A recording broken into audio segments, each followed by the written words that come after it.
Let's get more on the story now with Rachel Silverman in San Francisco.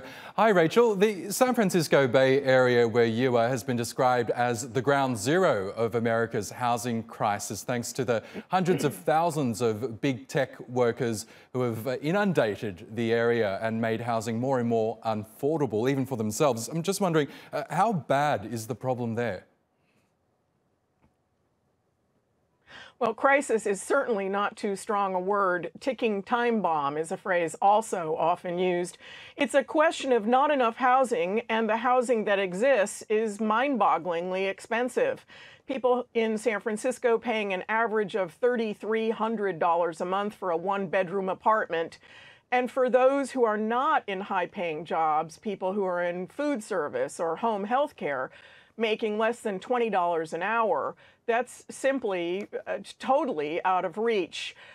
People are living in tents, some people paying hundreds of dollars a month to rent a space to park so they can sleep in their cars, and hundreds of thousands of people really just one paycheck or a broken car away from being homeless. So this means the people who teach our children, who put out the fires in our homes, and the people who save our lives in the hospital, many of them are commuting sometimes as much as 4 hours each way to get to work, and it's just become untenable.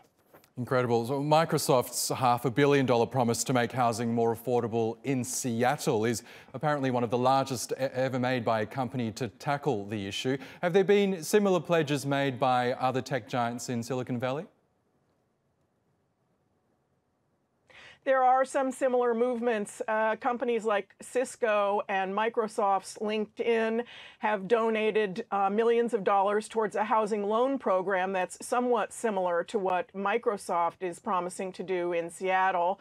Other companies like Google and Facebook have instead chosen to build or advocate for housing near their own Silicon Valley headquarters. Okay, and there are growing calls for a special tax on these big tech companies in order to fund affordable housing projects. I'm wondering, what's progress on that like?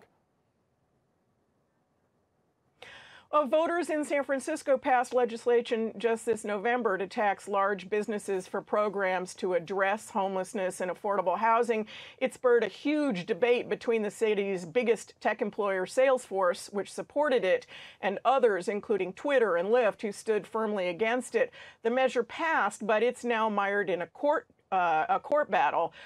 There is some traction to fix the issue, however.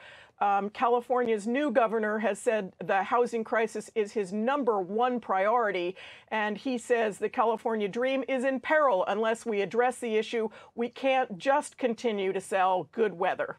Oscar? Certainly a problem that doesn't look like it's going away anytime soon. Rachel Silverman, thank you from San Francisco.